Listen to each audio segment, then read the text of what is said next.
O homem e o universo que nos rodeia. Irmãos, aqui todos reunidos, esta noite, iniciaremos nossa palestra. Espero que ponham o máximo de atenção. Chegou a hora de que estudemos, mais a fundo, tudo relacionado com o homem e o universo que nos rodeia. Ante tudo, faça indispensável compreender a fundo os processos da vida e da morte. Inquestionavelmente, existem no ser humano faculdades de cognição superlativas, extraordinárias, que se encontram em estado latente e que, convenientemente desenvolvidas, podem servir-nos para estudar a fundo o homem e o universo. Certamente, os mundos internos de cada um de nós é o que conta. O pensamento, o sentimento, as emoções, os desejos, os anseios, são invisíveis à simples vista, ninguém os vê. Todos esses valores constituem, em si mesmos, o interno. Cada homem tem sua própria vida interior, cada homem tem seus mundos internos. Se um homem não conhece seu próprio mundo interior, sua vida íntima, muito menos poderá conhecer os mundos internos, a vida íntima do planeta em que vivemos. E se não conhece a vida íntima do planeta em que vivemos, tampouco conhecerá a vida interna de nosso sistema solar, ou da galáxia que gira ao redor do Sol central Sírius. Assim, pois, se quer conhecer a vida interna do sistema solar, ou da Terra, ou da galáxia, temos de começar por conhecer nossos próprios mundos internos. Ninguém poderia conhecer a ninguém, observando unicamente a forma física, o corpo físico. Se nos convidam a uma festa, veremos muitas pessoas que dançam alegres, felizes, mas em realidade de verdade, só vemos delas a mímica, escutamos sua voz sonora, sua gargalhada, ou descobrimos o sorriso sutil de Sócrates, seu continente, etc. Mas nada sabemos, em verdade, sobre a vida interna de tais pessoas. Ver personalidade física, ou ver personalidades físicas, para falar de forma pluralizada, não é descobrir a vida interna das pessoas. Isso de que eu conheço fulano, ou fulana, resulta absolutamente falso, porque ninguém pode conhecer a ninguém, se antes não se conhece a si mesmo. Dizer que conhecemos um amigo, que conhecemos sua vida íntima, que é um amigo íntimo, resulta exagerar a nota, porque não poderemos, em verdade, conhecer intimamente a ninguém, enquanto a si mesmos não nos houvermos conhecido. Mas se um conhece seus próprios mundos internos, pode conhecer também a vida interna das pessoas que o rodeiam. Quando um descobre sua vida interna, quando conhece seus erros psicológicos, pois se torna melhor amigo, melhor irmão, melhor filho, melhor cidadão, porque compreende então melhor aos demais.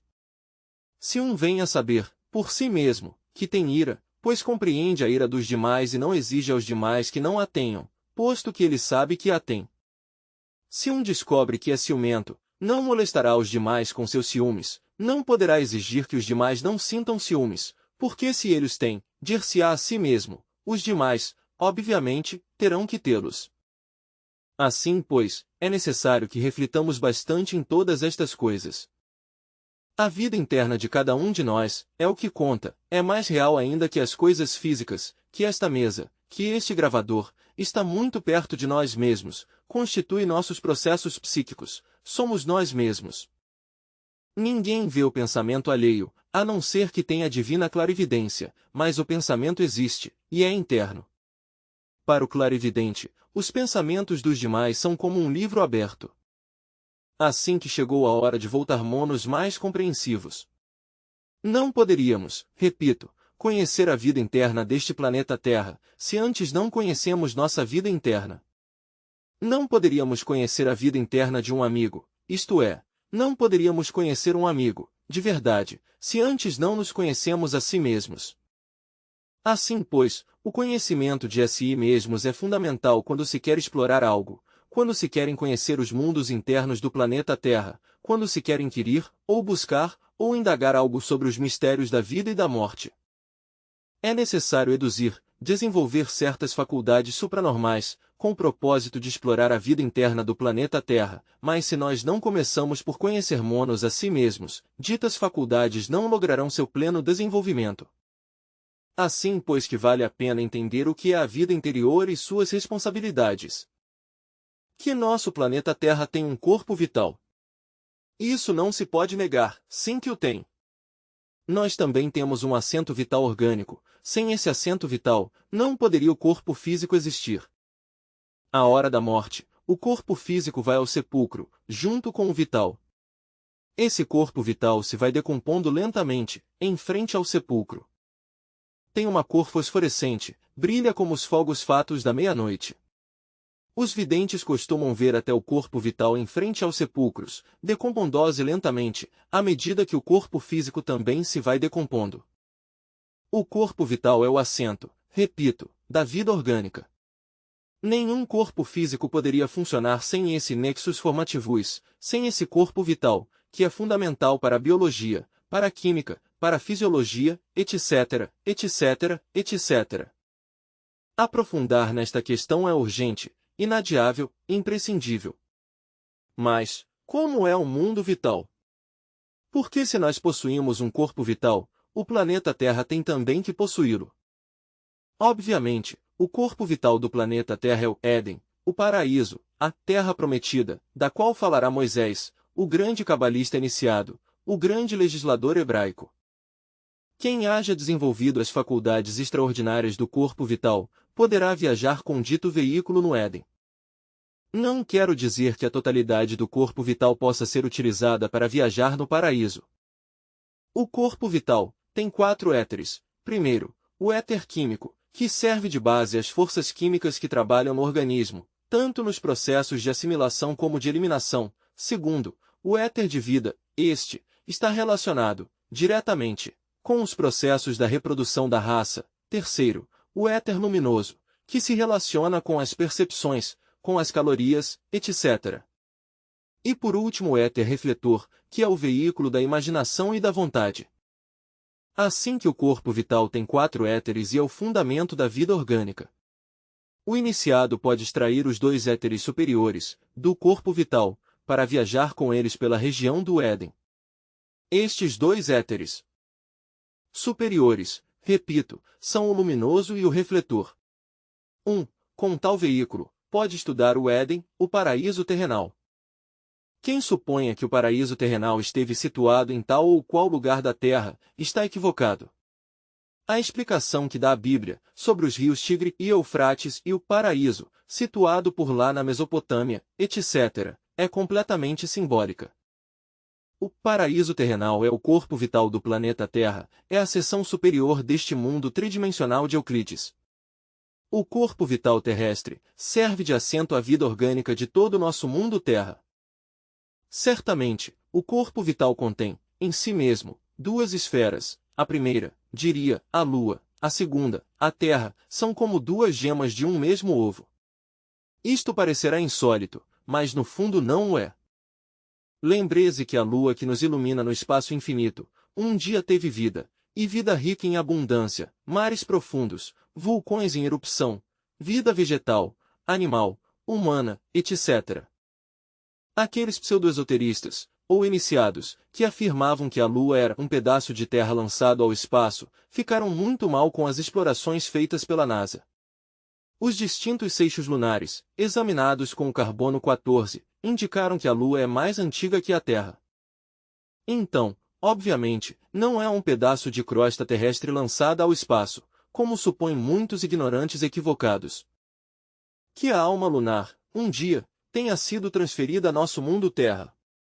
Isso é óbvio. Depois de que esse mundo, a Lua, se convertesse em um cadáver, sua alma lunar, seu princípio vital, foi transferido a esta região do espaço e serviu de nexus formativus para nosso planeta Terra. Por isso é que nossos antepassados de Anahak chamavam a Lua, nossa avó Lua. A Blavatsky diz que a Lua é a mãe da Terra. Para os iniciados de Anahak, a Lua é a avó, porque a Lua é a mãe da Terra, e se a Terra é a mãe de nós, então resulta que a Lua é nossa avó. Veja vocês como eles, com grande sabedoria, definem algo que os modernos intelectuais, de tantas campainhas, não têm podido definir. Eu, em realidade, entre parênteses, tenho visto que a sabedoria é espantosamente simples, tem uma ingenuidade e uma inocência que assombra. Obviamente, a Lua joga um grande papel na economia orgânica de nosso mundo Terra. Como queira que o corpo vital da Terra abarca também a Lua, é possível que a Lua atue de forma mais direta sobre nossa Terra, sobre os organismos, etc. Já sabemos o papel que faz, em relação com as altas e baixas marés, já sabemos a relação que tem com a função ovárica no sexo feminino, já sabemos a relação que tem com as distintas doenças e os ciclos lunares, com a saúde mental das pessoas que se encontram no manicômio. Nas mudanças de lua se enfermam ainda mais, etc, etc, etc. A lua influi diretamente na concepção de todas as criaturas viventes. Em crescente, a seiva sobe, em minguante desce, e isto é extraordinário. Assim, pois, o mundo vital é algo que vale a pena investigar. No Éden, isto é, no mundo vital, existem verdadeiras maravilhas. Qualquer que saiba viajar com corpo vital pelo paraíso, poderá ver ali raças humanas existentes. Há raças paradisíacas que vivem na quarta vertical, que são humanas, convivem ao lado de nós, mas são invisíveis para nós. Conheço uma raça dessas, e tem corpo físico, e se reproduzem como nós e convivem a nosso redor, sem que as pessoas as vejam, devido às distintas modificações da matéria. Ainda há raças humanas que não saíram do paraíso e são ditosas, felizes, pessoas de carne e osso, invisíveis para as pessoas que vivem na região tridimensional de Euclides, pessoas edênicas, paradisíacas, que ainda não comeram daquele fruto do qual se nos dissera, não comereis, porque se comerdes desse fruto, morrereis. Pessoas que têm sabido obedecer esse mandato. O mundo vital ou o mundo edênico é precioso. As montanhas, ali, são transparentes como cristal e têm uma bela cor azul, os mares se veem azuis, e os campos. A cor básica, fundamental, do Éden, é o azul, mas não quer dizer isto que não exista toda a gama de cores no Éden.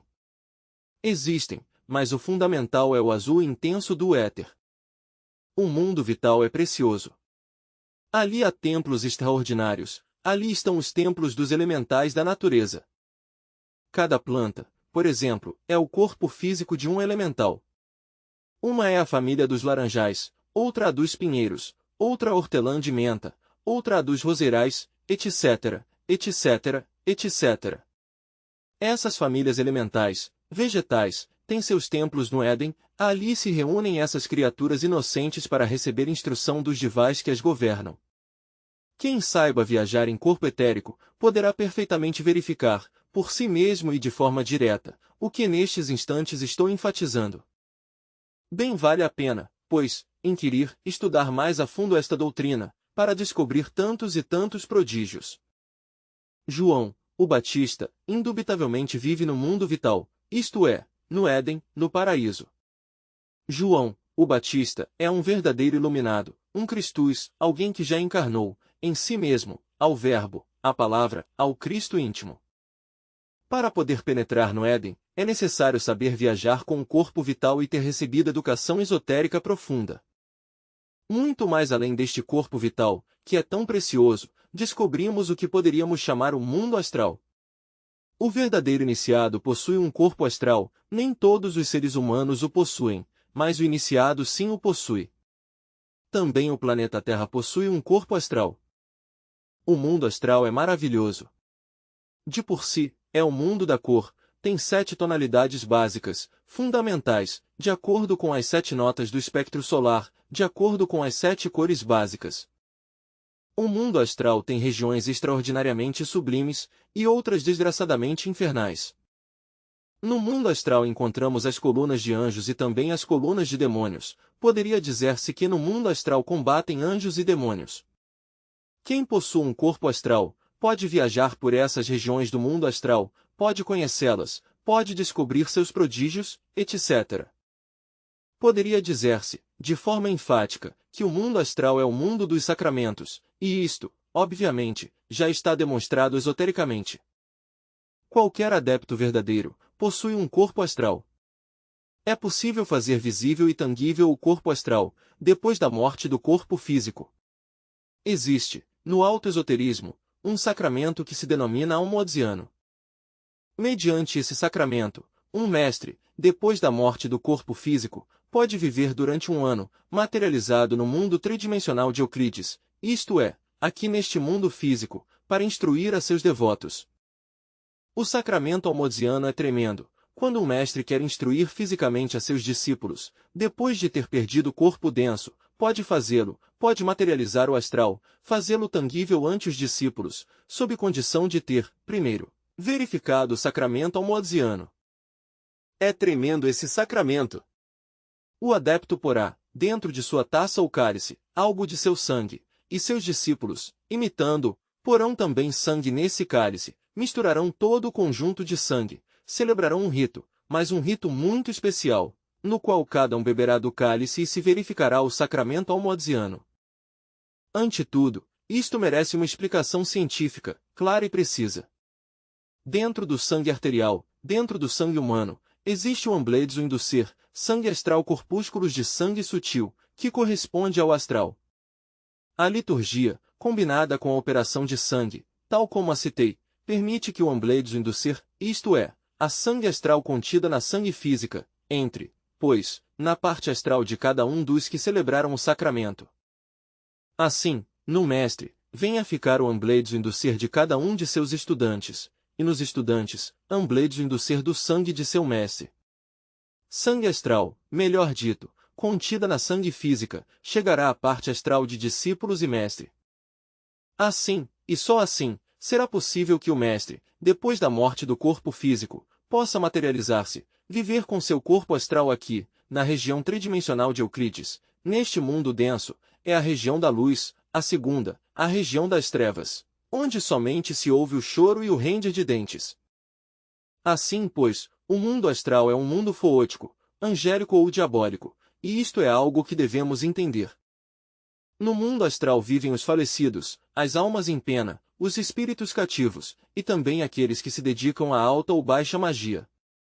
No mundo astral encontraremos a Elohim Gibor ou a Andra-Melech, a Michael ou a sua antítese, a Chavajot, ou a Rafael, a Lilith ou Naema, a Miguel ou a Lúcifer, etc., etc., etc. Ali vivem as colunas de anjos e de demônios, que se combatem mutuamente. Quem se dedica à magia prática, especialmente, se situa no mundo astral. Lembremo-nos nós, precisamente, de Eliphas Levi, o abade Alfonso Luiz Constant. É um grande mestre que se encontra situado, inquestionavelmente, no mundo astral. Ali vive, ali trabalha, ali existe, porque é um mago. A palavra mago há que revalorizá-la. Por estes tempos desgraçados, chamase mago ao charlatão, ao prestidigitador, ao ignorante embusteiro que tem habilidade de mãos para enganar o povo. Nos tempos antigos, mago era o sábio, o iluminado, aquele que conhecia os mistérios da vida e da morte. Aquele que havia empunhado o cetro de poder, aquele que havia desenvolvido, em sua anatomia oculta, o fogo serpentino anular que se desenvolve no corpo do asceta. No mundo astral se podem invocar os anjos e também os demônios. Existem fórmulas angélicas, inefáveis, mediante as quais é possível que os Elohim nos assistam, mas existem também fórmulas mântricas diabólicas, ou litúrgicas, mediante as quais é possível invocar os demônios. Anjos e demônios obedecem ao mago. Mago é o que sabe entrar no mundo astral à vontade, o que é capaz de abandonar o corpo físico para mover-se, precisamente, na região astral. Eu não poderia denominar mago a um indivíduo que não sabe sair do corpo físico à vontade. No mundo astral vivem os magos. Qualquer adepto que se haja dedicado à alta ou baixa magia, tem que viver forçosamente no mundo astral. O mundo astral, de por si, é um mundo de cores cintilantes, tremendas. O fogo astral arde, abrasadoramente, em todo o universo. Ali encontramos as almas desencarnadas, ali vivem, ali existem, e podemos conversar com elas, se sabemos deixar o corpo físico à vontade. Mais além do mundo astral, está o mundo da mente. Quando um homem é capaz de fabricar-se um corpo mental, quando tem, é também capaz de viajar pelo mundo da mente universal. No mundo da mente, encontramos sapiência, sabedoria. Ali estão todos os templos dos deuses, os templos de Hermes Trismegisto, onde se mencionam suas obras, onde se rende culto à sua sapiência. Poucos são os que sabem viajar em corpo mental. Isto se deve a que poucos são os que se têm fabricado, para seu uso pessoal, um corpo mental. Quando um aprende a viajar em corpo mental, descobre que a mente da Terra é gigantesca. Dentro da mente de nosso planeta Terra, encontramos os subúrbios, os mercados, etc., mas também encontramos nós a parte subliminar do entendimento universal. No mundo da mente há de tudo. Ali estão os pensamentos de cada pessoa, as ideias de cada qual, etc. Algumas almas, que na vida tiveram boa conduta, são recompensadas, por algum tempo moram no Devachan, isto é, na região da mente superior, e até logram fazer uma visita ao causal, embora mais tarde, esgotada a recompensa, tenham que regressar, outra vez, para um novo corpo. No mundo da mente a dor ou felicidade, tudo depende da região onde nós estejamos. Nas regiões inferiores do mundo da mente, há dor, nas regiões superiores do mundo da mente, há felicidade. No mundo da mente, encontramos também a muitos divais que amam a humanidade. Estes trabalham pelo bem comum, estes lutam pelo bem de tantos e tantos milhões de pessoas que povoam a face da Terra. Irmãos, chegou a hora de entender, claramente, que se um não conhece sua própria mente particular, que se um não conhece seus processos mentais, que se um não aprendeu a subjugar sua mente e a controlar os sentidos, muito menos poderá conhecer a mente cósmica, a mente universal. Lembremos que a mente que é escrava dos sentidos, faz a alma tão inválida como o barco que o vento extravia sobre as águas. Como poderíamos conhecer a mente universal, se não conhecemos nossa própria mente, se não temos estudado os 49 níveis do entendimento, se ainda não criamos um verdadeiro corpo mental, se ainda não desintegramos todos esses elementos indesejáveis que no entendimento carregamos? Assim, pois, explorar o mundo da mente é possível quando um explorou sua própria mente. Muito mais além, pois, desta região da mente universal ou da mente terrestre, está o mundo das causas naturais. Se um não fabricou um corpo causal, para seu uso particular, como poderiam explorar o mundo da causação cósmica? Como poderiam viajar em corpo causal? Como poderiam conhecer o mundo das causas naturais? Tem de estudar, sua própria vida causativa, ter descoberto as causas de seus erros, ter se conhecido a si mesmo, para poder ter direito a converter-se em um homem causal. Só o homem causal pode viver, conscientemente, no mundo causal, só o homem causal pode viajar pelo mundo das causas naturais, só o homem causal tem acesso, pois, aos arquivos secretos da região causativa. No mundo das causas naturais, predomina novamente o azul intenso, profundo. Os adeptos do mundo causal trabalham pela humanidade, veem-se vestidos de forma similar à daqui, a do mundo terra. Têm seus templos e se encontram demasiado ocupados nos trabalhos que se relacionam com o bem comum. No mundo das causas naturais, encontramos a lei da balança. O homem causal trabalha sempre de acordo com a balança cósmica, vive no mais perfeito equilíbrio. No mundo causal descobrimos que não há efeito sem causa, nem causa sem efeito, a causa se transforma em efeito e o efeito se converte em uma nova causa que origina, por sua vez, outro efeito. As leis de causa e efeito são reais e se conhecem a fundo quando se investigam no mundo das causas naturais. O homem causal é o homem que fabricou um corpo causal, o homem causal é aquele que já tem uma vontade individual. Devemos dizer, de forma enfática, que o animal intelectual equivocadamente chamado homem, não possui, ainda, uma verdadeira vontade. Obviamente, o animal intelectual ainda não é um homem, no sentido mais completo da palavra. Quando um se deu ao luxo de fabricar-se um corpo causal, ou um corpo da vontade consciente, sabe o que é, verdadeiramente, a vontade. Se pensamos nós na multiplicidade do eu psicológico, se pensamos em que cada um dos defeitos que possuímos está perfeitamente representado por um agregado psíquico inumano, vimos nós a descobrir, com clareza meridiana, que temos muitas vontades. Cada agregado psíquico é como uma entidade tenebrosa em nós, personificando algum erro, e possui sua própria vontade. Assim, pois, os diversos agregados que em nós moram, representam distintos impulsos volitivos. Há, pois, muitas vontades, no fundo de nossa psique, que chocam entre si. O animal intelectual não possui uma vontade autóctone, independente, íntegra, unitotal, não há unicidade na vontade do animal intelectual. Mas quando criou o corpo da vontade consciente, então dispõe de uma vontade individual, com a qual pode trabalhar no universo inteiro. No mundo das causas naturais, encontramos nós os homens causais, aqueles que já criaram o corpo da vontade consciente. Como poderíamos conhecer o mundo causal, se antes não conhecemos as causas de nossos próprios erros? Como poderíamos conhecer o mundo causal, quando ainda não conhecemos nossas próprias causas equivocadas? Em realidade de verdade, repito, quem queira conhecer os mundos internos do planeta Terra, deverá, ante tudo, começar por conhecer seus próprios mundos interiores. Isto requer autoexploração e trabalho consciente sobre si mesmo. Mais além do mundo da vontade consciente, encontramos nós o mundo búdico ou intuicional. Obviamente, não poderíamos nós entrar no mundo búdico ou intuicional, se antes não conhecemos nossa própria realidade intuitiva, se antes não desenvolvemos, em nós, a intuição. Existe uma clara diferenciação entre o que é o processo racional comparativo, e o que é a intuição. A razão se apoia no processo de comparação, isto é branco porque aquilo é negro, ou vice-versa. Intuição é algo diferente, é percepção direta da verdade, sem o processo deprimente da opção.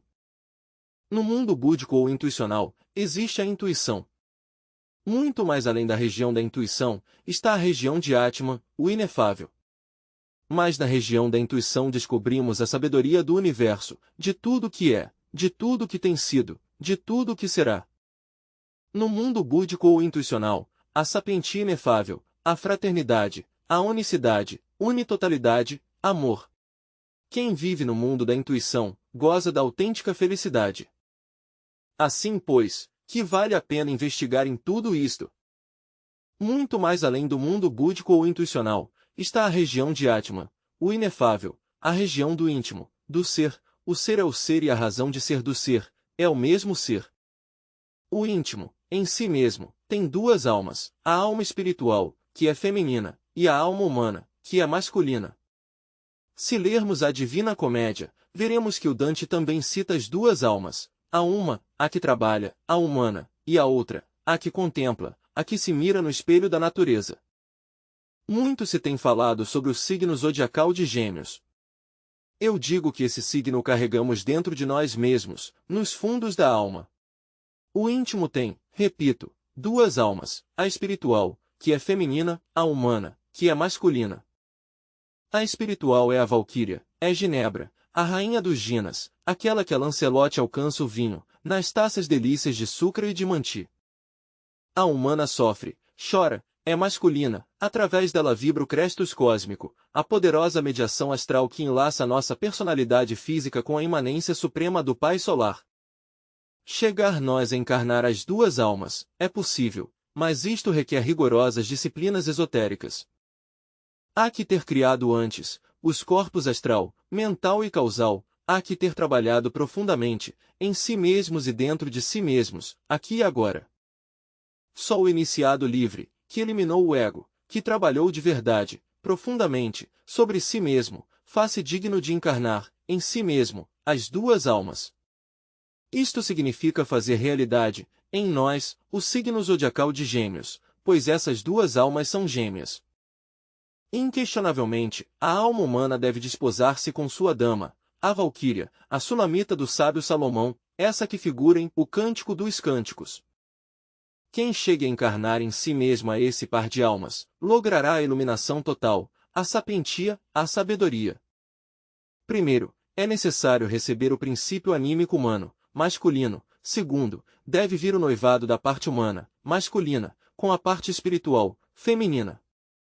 Através do Budi, da Valquíria, da Ginebra, da Beatriz do Dante Alighieri, resplandece o Logos. Obviamente, os princípios divinos mais poderosos estão contidos no interior da alma-espírito, do Budi. Por isso a Blavatsky, em A Voz do Silêncio, tem dito, o Budi é como um vaso de alabastro, fino e transparente, através do qual arde a chama de Prajna.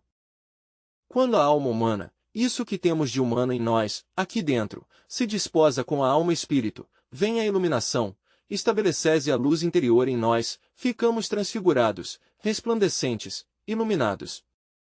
Mas, para que esse contato se estabeleça, há que trabalhar muito duro, dentro de nós mesmos, de forma intensiva, criando os corpos existenciais superiores do ser, eliminando o ego animal, sacrificando-nos pela humanidade sofredora.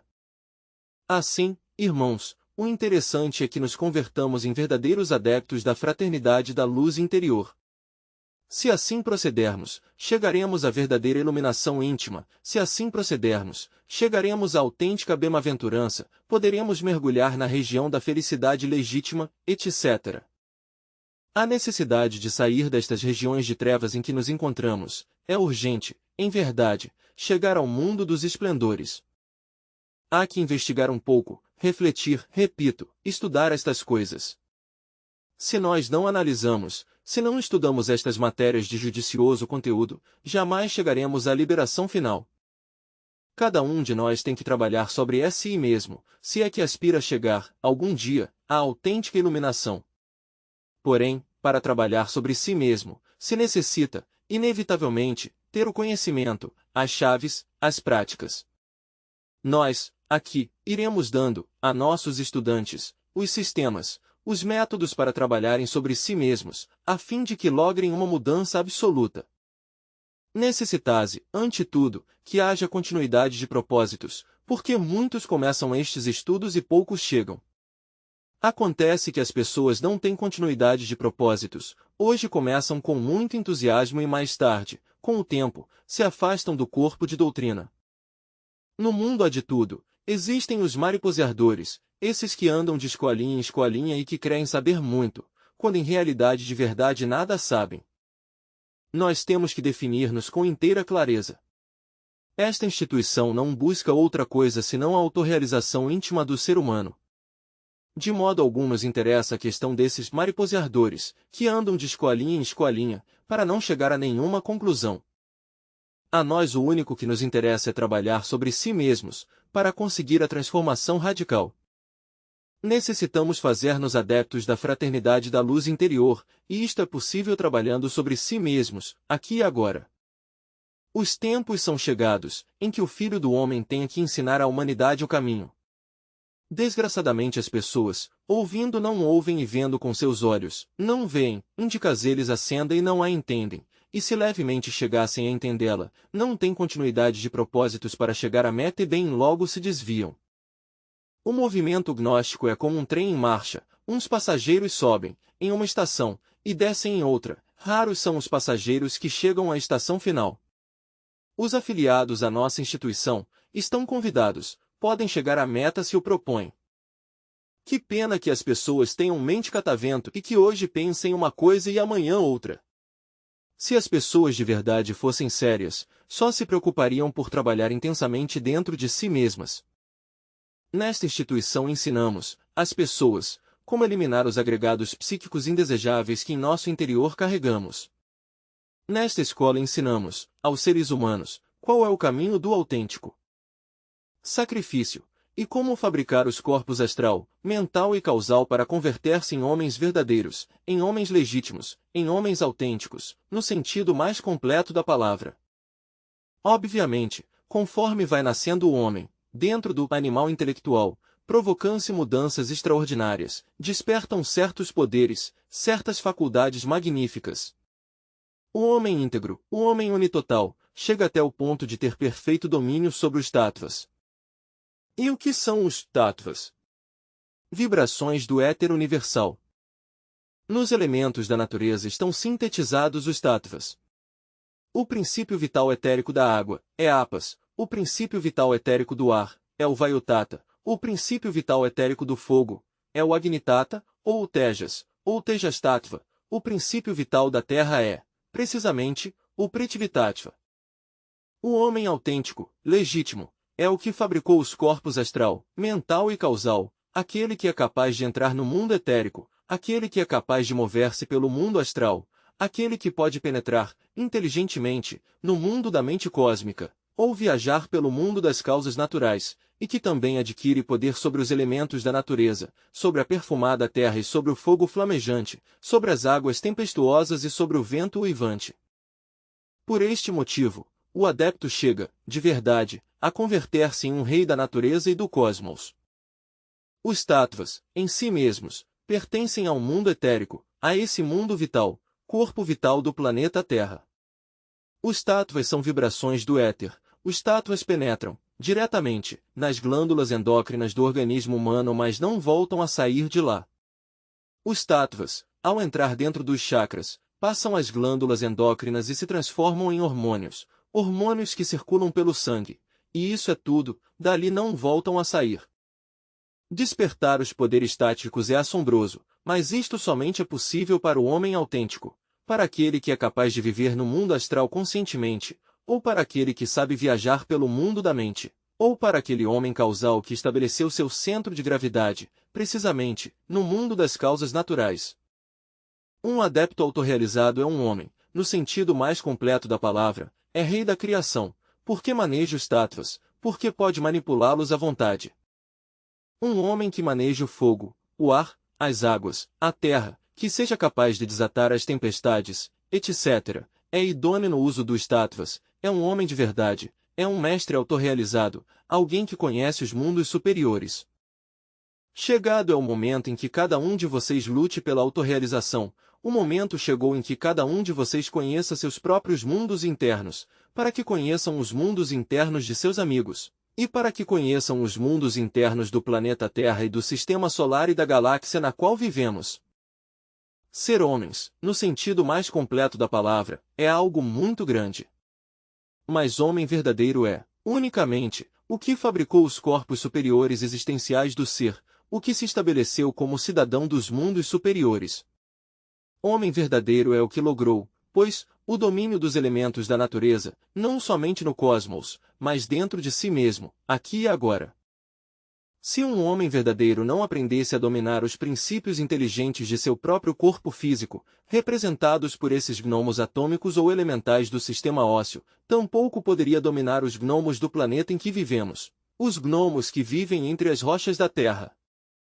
Se um homem autêntico não pudesse dominar as inquietas ondinas atômicas que vivem entre suas águas seminais e na linfa, tampouco poderia dominar as ondinas e elementais aquáticos dos rios e dos mares. Se um homem verdadeiro não pudesse dominar o ar de seus pulmões, se não tivesse capacidade para controlar, em verdade, os elementais de sua própria mente, a esses que brincam com a substância de seu entendimento, a esses que borbulham e palpitam entre suas inquietações inteligentes, tampouco teria poder para dominar os silfos da natureza, a esses que governam as nuvens, a esses que movem o furacão e a tormenta. Se um homem real, autêntico não tivesse perfeito domínio sobre seus princípios ígneos, se não pudesse dominar seus ardentes impulsos sexuais, se fosse vítima de suas próprias salamandras atômicas, tampouco poderia dominar os elementais ígneos dos vulcões em erupção, ou do fogo do interior do planeta em que existimos. Assim que para poder manejar os tattvas, temos que começar a manejar nossos próprios impulsos, dentro de si mesmos, os elementos naturais que em nós temos. Se um homem não aprende a dominar seu corpo, muito menos poderá dominar o grande corpo chamado Terra. Se um homem não aprende a dominar seu próprio corpo vital, tampouco poderia manipular os tattvas. Se um homem não aprende a dominar suas próprias emoções e desejos pessoais, tampouco pode manejar a corrente astral do planeta Terra. Se um homem não é dono de sua mente, tampouco poderá ser dono da mente universal. Se um homem não é dono de sua vontade pessoal, tampouco poderá ser dono da vontade cósmica. Quem queira sentar-se no trono de comando da natureza, deverá, antes de tudo, tomar posse de si mesmo, converter-se amo de si mesmo, em senhor de si mesmo. Ser rei da natureza é algo grandioso. Mas não é possível ser rei da criação, se um não se fez antes rei de si mesmo. Para chegar a ser rei de si mesmo, é indispensável aprender a negar-se a si mesmo. Raros são os que sabem negar-se a si mesmos. Só aquele que aprende a negar-se a si mesmo, pode sentar-se no trono de comando para governar a natureza inteira. Só o homem que aprende a negar-se a si mesmo, adquire poder sobre o fogo dos vulcões em erupção e pode fazer tremer a terra. Só o homem que aprende a negar-se a si mesmo, pode apaziguar as tempestades. Só o homem que aprende a negar-se a si mesmo, pode desatar os furacões. Enquanto um não houver aprendido a negar-se a si mesmo, é um débil, um incapaz, uma criatura vítima das circunstâncias. Negar-se a si mesmo, aparentemente é muito fácil. Em teoria, em frio, qualquer se sente capaz de negar-se a si mesmo. Em quente, é diferente. Quisera pôr algum exemplo de negação de si mesmo.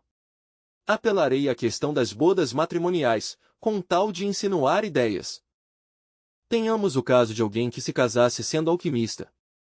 Bem sabemos que o alquimista maneja o vitriolo, vidro líquido flexível maleável, ou falando em outros termos, o esperma sagrado, ou o azougue, como também se diz, o azougue em bruto.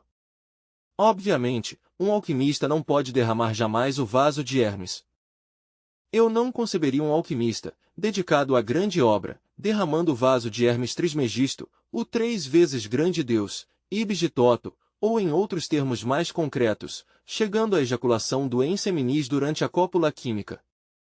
Se o alquimista procedesse dessa forma, fracassaria, de fato, na ciência da transmutação metálica. Mas casou-se, e devido à sobreexcitação sexual sabe que se realizar a conexão do Lingam Yoni e Pudenda, em sua primeira noite de bodas, perderia o mercúrio da filosofia secreta. No entanto, o perigo é grave. O Atanor, isto é, sua esposa, poderia exigir-lhe o cumprimento da cópula química, mas ele sabe que fracassaria. Negar-se seria o indicado. Ele deve negar-se ainda que a sacerdotisa proteste. Em frio, todos dizem que é simples, em quente, não há ninguém que seja capaz de fazê-lo. Agora, suponhamos que não se trata de um elemento masculino, suponhamos que uma mulher que se dedica à alquimia, e ao domínio das ciências esotéricas, se casa. Obviamente há de realizar a cópula metafísica em sua primeira noite de bodas, mas teme que ao realizá-la possa chegar a isso que em fisiologia orgânica se conhece como orgasmo, a perda da energia criadora do terceiro logos. Deve negar-se essa noite, não se acha em condições. Poderia fazê-lo? Aquela dama, em frio diria, sim, o faço. Mas em quente as coisas mudam. E não estou dando-lhes a vocês senão uma ideia, uma pauta, do que é negar-se a si mesmo. Trata-se de algo terrível. Enquanto um homem, ou uma mulher, não se neguem a si mesmos, não sejam capazes de sacrificar a parte animal por amor ao Cristo íntimo, ao Logos, tampouco serão capazes de sentar-se no trono de comando da natureza, para governar o universo inteiro. Quem queira poder, pode adquiri-lo se negar a si mesmo. Um exemplo concreto temos nós no poder para tornar-se invisível. É possível lograr esse poder e é maravilhoso, mas necessitas negar-se a si mesmo. Se em instantes em que um ser querido exala seu último suspiro, renunciamos à dor que nos causa tão nefasta perda, a negação de si mesmo. Como é natural, se estamos vendo a nossa mãe que morreu, ou um filho, ou um irmão, ou a nosso pai terreno, é possível que caiamos na desesperação. Mas se nesse preciso instante nos negamos a si mesmos, e aquele dor é sacrificado em aras do poder esotérico para a invisibilidade, se nesse momento, esse supremo dor o transformamos, mediante a meditação consciente, no poder para fazer monos invisíveis, a realidade será que adquiriremos, por tal motivo, tão precioso poder. Mas, quem é capaz de fazê-lo? Qual é capaz de sorrir de verdade, renunciando à dor, frente ao leito de sua mãe morta? Qual seria capaz de sacrificar essa dor, de renunciar a ela, ante o leito de seu pai, ou de sua esposa falecida? Impossível! É muito difícil encontrar alguém com essa capacidade. Então, como aprender a tornar-se invisível se não somos capazes de conseguir o poder? Para consegui-lo há que negarmos-nos a nós mesmos, e se não nos negamos, conseguiremos, acaso, tal poder? Os poderes, ante nós estão, mas implicam sacrifício e negação de si mesmos. Por exemplo, o combustível que faz mover uma máquina que arrasta um trem em marcha, deve ser sacrificado em aras da energia motriz que faça funcionar todo o trem. Vemos, assim, que esse combustível, mediante o sacrifício, converte-se em uma força distinta, converte-se em movimento, em um poder que arrasta um veículo ao longo dos trilhos, isso é óbvio. Assim também, uma força inferior qualquer, pode ser transformada mediante o sacrifício, em outra força completamente diferente com características distintas. A técnica está em aprender a negar-se a si mesmo, para transformar, mediante o sacrifício, uma força inferior, em outra de tipo superior e diferente. Só assim, procedendo assim, transformando-nos dessa maneira, desse modo, é como é possível, em verdade, chegar a ser reis do Stattvas.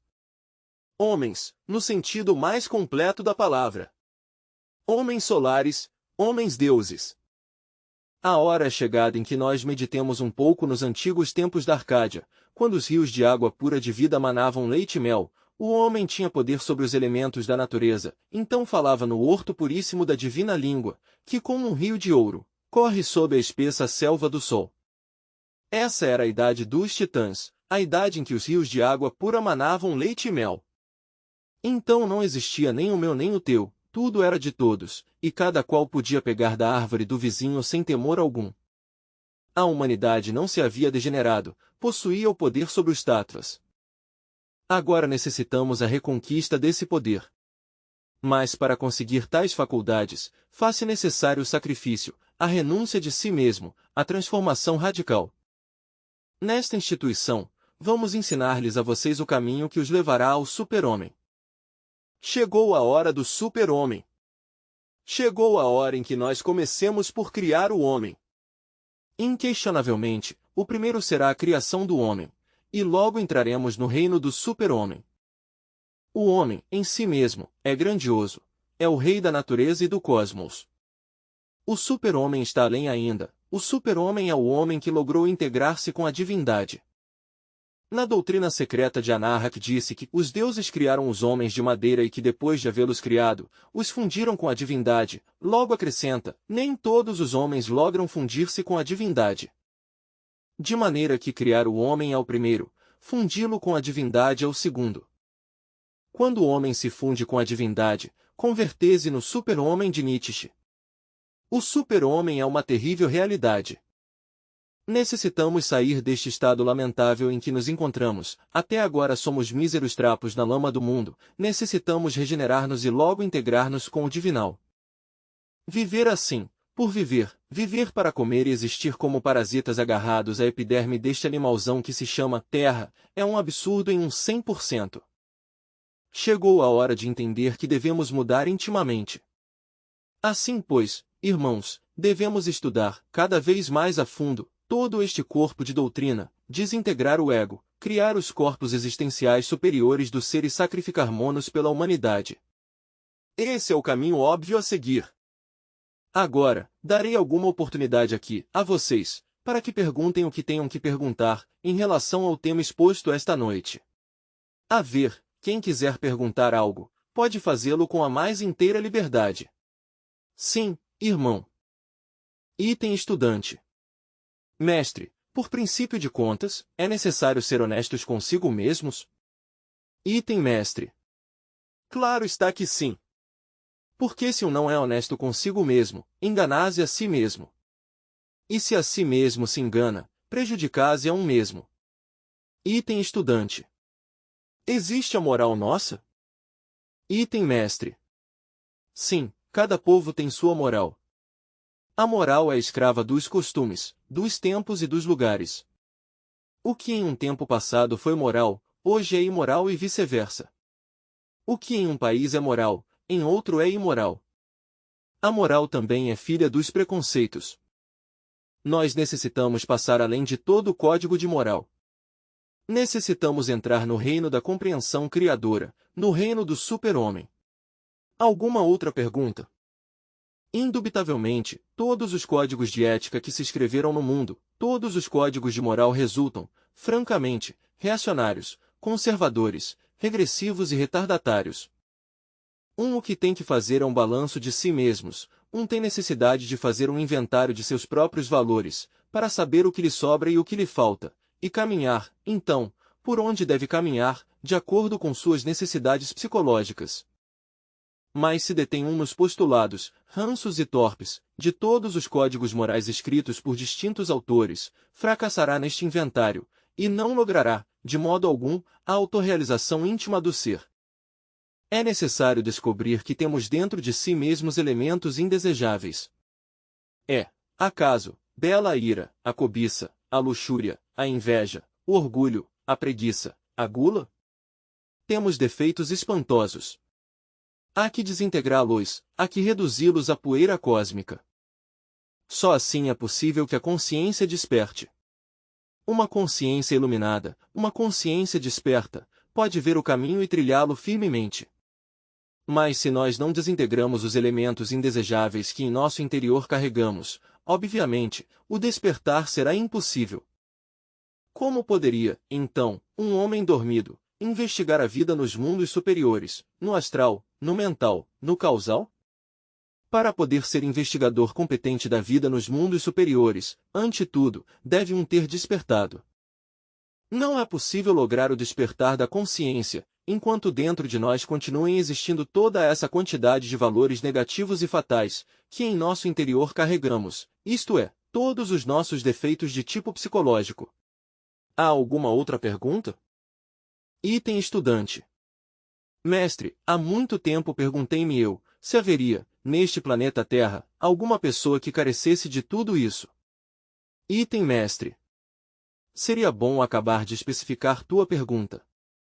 Item estudante. Bom, referente a tudo que você acabou de explicar, mestre, todas as chagas, dás-lhe conta de que de instante em instante, o homem está exposto ao erro, e que é muito mais no caminho, que aqui não encontram esse homem.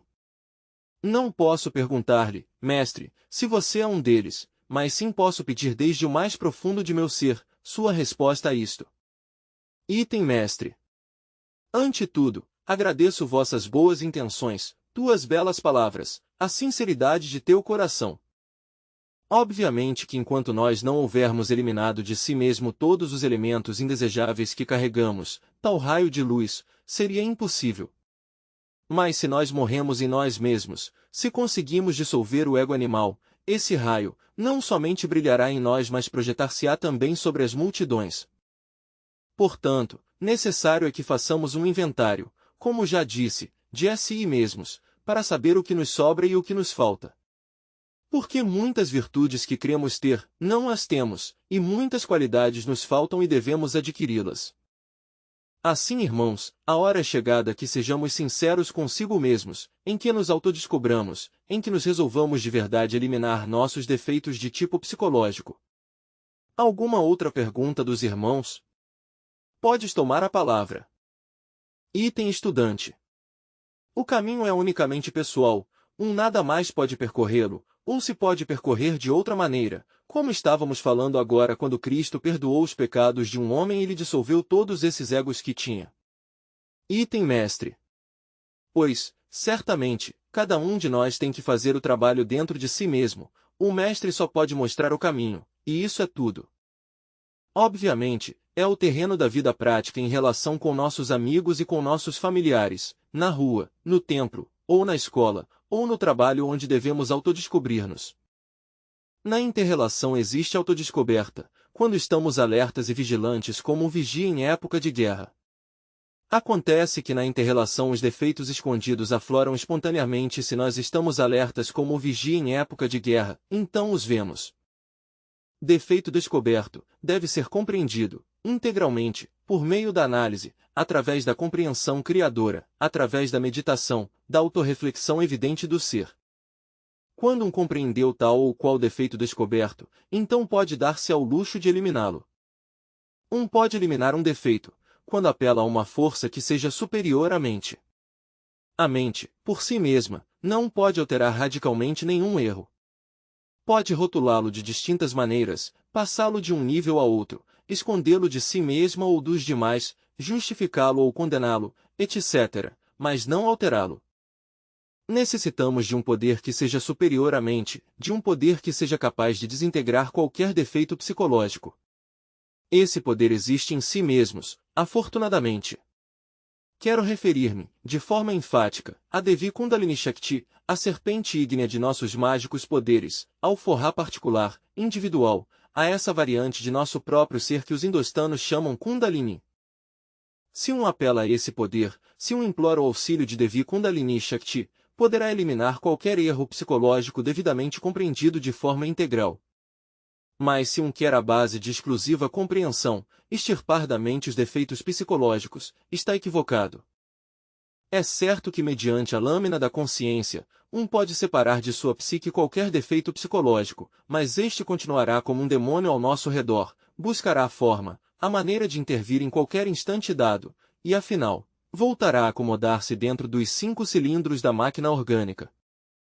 Assim, pois, compreensão só não é tudo, necessitamos eliminação, e a eliminação não é possível sem um auxílio superior. Necessitamos desse forrá, dessa chama sagrada que se desenvolve na espinha dorsal do asceta agnóstico. Necessitamos de Kundalini Shakti, a Mãe Cósmica, só ela, a Divina Mãe Cósmica particular, individual, de cada um de nós, pode eliminar de nossa psique o defeito que, previamente, tenhamos compreendido de forma integral em todos os departamentos da mente. Eis aí o caminho óbvio a seguir, primeiro há que descobrir um defeito, depois há que compreendê-lo e por último, eliminá-lo. Aos espiões, na guerra, primeiro se lhes observa, segundo se lhes senta no banco dos acusados, e terceiro, se lhes leva ao paredão de fuzilamento. Assim também devemos fazer nós com nossos defeitos psicológicos, com os seus defeitos, com os eus que em nosso interior carregamos. Há alguma outra pergunta? Item estudante. Mestre, quando se refere à Mãe Cósmica, que fez referência anteriormente às duas almas que temos, a humana e a espiritual, refere-se à Mãe Cósmica à alma espiritual? Item mestre. Não estou me referindo a isso. Estou me referindo à cobra sagrada dos mistérios de Eleusis, denominam Kundalini Shakti, variante, repito, de nosso próprio ser. Só mediante o conhecimento da anatomia oculta podemos saber o que Kundalini representa em nossa medula espinhal, dorsal. Claro, Kundalini, repito, é uma parte de nosso próprio ser, mas derivada. Assim é representada a Mãe Kundalini, a cobra sagrada dos antigos mistérios, a víbora divina, por Ísis, Adonia, Insoberta, Reia, Cibele, Tonantzin, etc., etc., etc. Cada um de nós tem, em seu ser íntimo, secreto, a sua própria mãe particular, individual. Só ela, nossa mãe divina particular, individual, Chamemola Tonantzin, ou simplesmente Ísis ou Adonia, não importa, ela é o que tem sido e o que sempre será, essa víbora bendita, essa cobra dos antigos mistérios. É a única que tem poder para desintegrar qualquer defeito psicológico, previamente compreendido em todos os departamentos da mente. Item estudante. Então, para poder eliminar os egos, necessitas ter esse conhecimento da anatomia oculta? Item mestre. Para poder eliminar os diferentes EUES que personificam nossos erros, o único que se necessita é saber amar. Se um homem não ama a sua própria mãe divina, não poderá desintegrar os eus. O filho ingrato não progride nestes estudos. Mas se um verdadeiramente ama a sua mãe íntima particular, representada por Maria, Maia, Ísis, Adonia, Reia Cibele, etc., etc., etc., poderá então desintegrar seus defeitos, será assistido. Item estudante.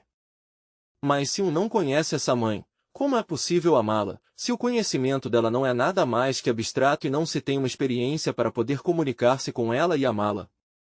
Item mestre. Todos os sábios da antiguidade nos falaram de Deus Mãe. Não estou citando nada novo.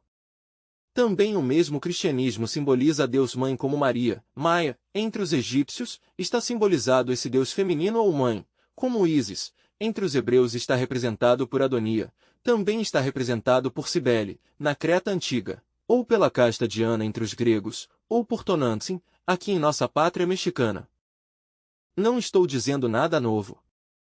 Estou dizendo que devemos amar a Deus Mãe.